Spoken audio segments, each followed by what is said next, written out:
pertama, jadi jangan sampai jadi penggerak Al-Quran, guru Al-Quran kemudian hatinya, prinsipnya kurang kuat, motivasinya kurang kuat lah.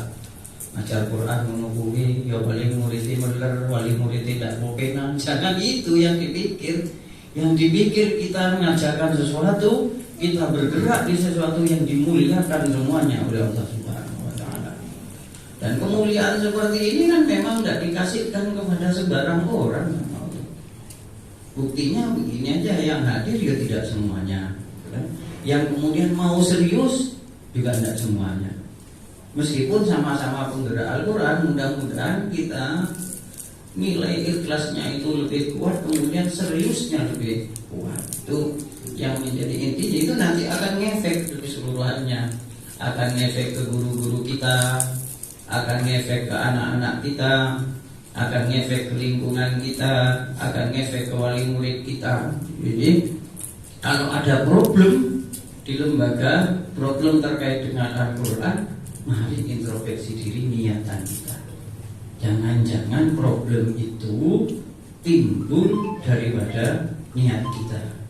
Jangan-jangan kita bergerak di Al-Quran, tapi jangan-jangan kita masuk yang ini amal-amal akhirat, tapi karena su'in niat, karena jeleknya niat menjadi amal dunia. Jangan-jangan ke sana, sehingga kita kebentur sana sini, kekerutan sana sini. Jangan-jangan berawal dari goodwill manajemennya, berawal dari kita yang pemangku kebijakan, dan mudah-mudahan semuanya, mudah-mudahan di pengurus umda di pusat mudah-mudahan punya ketulusan ini, sehingga seberapapun dan apapun yang nyampe, kalau kita itu punya moralitas, punya niatan yang baik, itu kan kita punya jurus kayak jurusnya Taiji itu. Orang nyerang model apapun aja, kitanya diem, yang mereka selesai sendiri gitu. Meskipun tidak ada niat untuk balas karena tidak boleh kan. Tapi kalau kitanya baik, mesti yang menyelesaikan Allah. Kita tidak usah berusaha apapun yang kita usahakan yang terbaik untuk anak-anak kita, untuk lembaga kita. Itu yang pertama. Jadi kekuatan batin itu, kalau saya analisa begini, di sistem UMI itu kuat, di manajemennya kuat, di penjaminan mutunya kuat, kemudian di penguatan SDM-nya kuat. Tapi itu efeknya 30%. UIE mau supervisi kayak apapun itu 30%. Manajer training mau melatih guru kayak apapun itu 30%. Yang 70 di mana? Ya di kita. Di kita yang 70. Yang 70-nya di kita. Maka saya kalau kemudian kian kali ada pelatihan manajemen pengelolaan pendidikan, baik pada faksi kepala sekolah, baik pada faksi pengurus kelembagaan yang lain yang bersambung dengan dunia pendidikan, itu saya selalu bilang seperti ini. Rutinitas kegiatan dunia pendidikan itu yang paling penting adalah berawal dari niat yang baik. Kemudian dari awal niat yang baik itulah muncullah supervisi, muncullah RPP, muncullah metodologi, muncullah evaluasi, dan ritual-ritual yang lain. Andai ritual itu juga diputus, tidak dilaksanakan dengan baik, tapi kalau kemudian kita punya niatan yang ikhlas, punya pengabdian yang maksimal, hasilnya juga akan dahsyat, hasilnya akan istimewa. Lalu ini kalau kemudian disatukan dengan niat yang baik, dengan proses yang baik, karena pada konsepnya mana bila bi ghairi ilmin ya'malu amaluhu mardudatun la tuqbal. Di barang siapa yang mengerjakan sesuatu tanpa punya ilmu, ilmunya ini tidak akan diterima, bahkan ditolak. Pada konteks keprofesionalan seperti apa?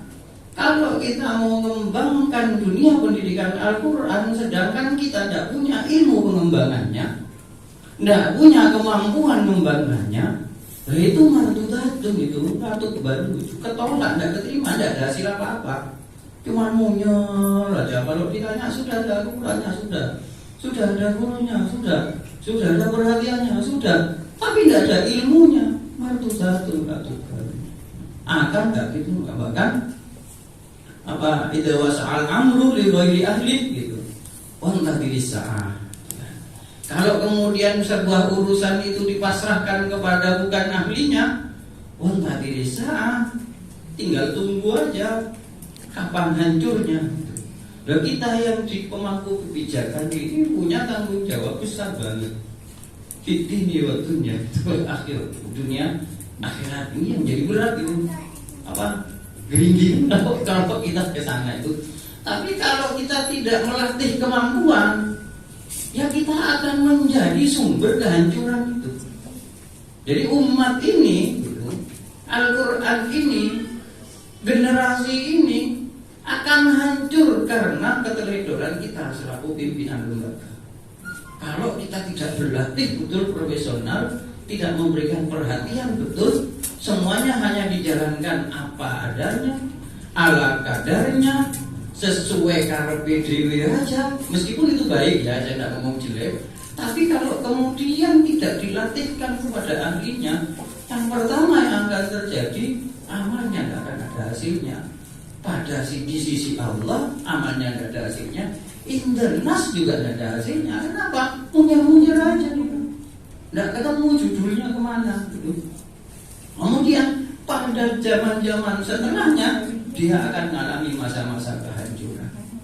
Ini yang harus kita nanti selaku orang-orang profesional ya. Ya bahasa profesional kan berapa dekade terakhir ini aja lah.